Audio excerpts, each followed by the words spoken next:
The producer sent me the project, the book at the beginning from Shannon Burke called Black Flies. And I read the book, I really liked the story, and it immediately, I thought of Ty playing this part, I said, oh, wait, Ty would be perfect. If we do this movie, it would be great. I don't know why, sometimes it's like this, and then I tried to reach out to him, and he was shooting at this time in Utah. And I said, let me get a flight and trying to convince him, because he's hard to convince, And that's how the first story started between us, yeah. Yeah, we were shooting, we started April 25 for 23 days. So it was exactly, and it's funny because we finished the post-production of the movie April 25. And the same day I got the call from Thierry Frémaux saying, we're going to select the movie in Cannes. So it's really 1 year, since the first day we start shooting. So yeah, it was kind of wow. great. I didn't know that. Yeah, it's funny, A lot of the research came through Jean-Stéphane. He was very, since he came on board the project, he was going around putting together these lookbooks, talking to medics. And so a lot of the people that we started working with, namely Wyckoff at Wyckoff Hospital, they were instrumental in us in doing our research. And since 2018, we started doing ride-alongs. We went on a couple of ride-alongs together, and it was. And then before we shot the film last year, I think I was there like 2.5 months before we started shooting, and just in the ambulance every Friday and Saturday night, and sitting in a classroom and going through the training. Because with the way Jean-Stéphane shoots, it's very visceral, and the camera is kind of all over the place. You never know what you're going to see, so it needed to be very real, so we spent a lot of time trying to nail the authenticity of that and the authenticity of their jobs.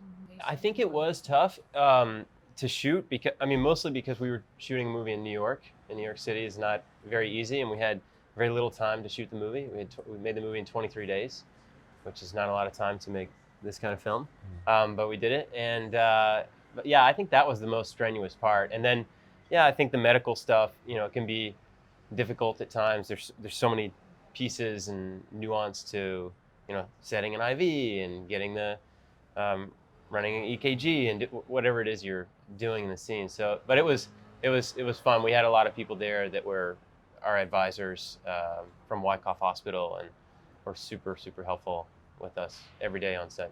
Now, if you have any problem, you can call Ty. Don't call 911 anymore, and he's gonna come, and save your life. It was great because you were dedicated, and then you know exactly how to do everything and stuff, in a really professional way. So it's even like same as the paramedic. I don't know about that, but I definitely have less experience. But yeah, no, it was cool. It was cool. That was the coolest part about this job, I think, is one, like getting close to these people and understanding what their lives are like, but also getting to learn so much that you just wouldn't. It's very helpful just to take into daily life. The only real memory I have of Sean from that time was we were shooting in the Gulf, on the Gulf Coast in Texas, and I didn't really have any scenes with Sean, but he was staying at the beach house next to me. And when he arrived, my mom said, "Why don't you go out there and ask Sean if he wants to come have a beer?"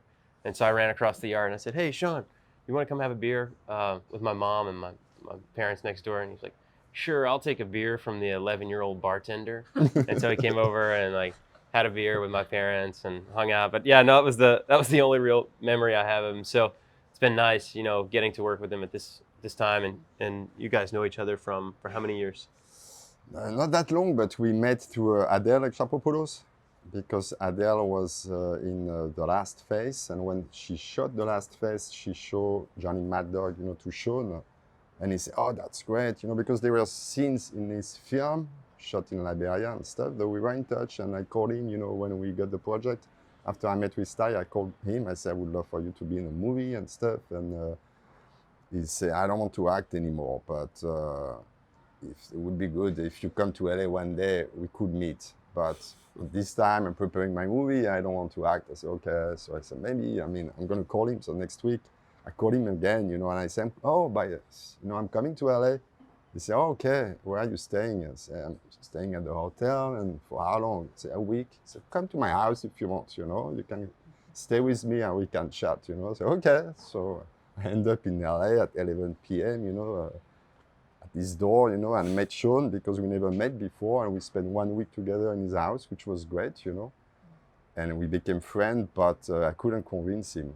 And so he said, I'm going to ask you to cast the movie and stuff. And then, you know, the COVID happened and all the kind of stuff. So at the end of the COVID, I said, Sean, I mean, he did a lot of vaccination and health, help, for the people in LA with his NGO, CORE. So I said, now you rehearse, a lot with your NGO and doing the vaccination and stuff. So you're ready for the movie? And say, okay, yeah, I'm gonna do it. That's how we started, and I'm glad, he's in the movie because he's great, and he has this kind of. It was intimidating for me first because he's a director too. He's not just a great actor, So I met him. My first Cannes, I saw Indian Runner here at the Un Certain Regard. That's a long story.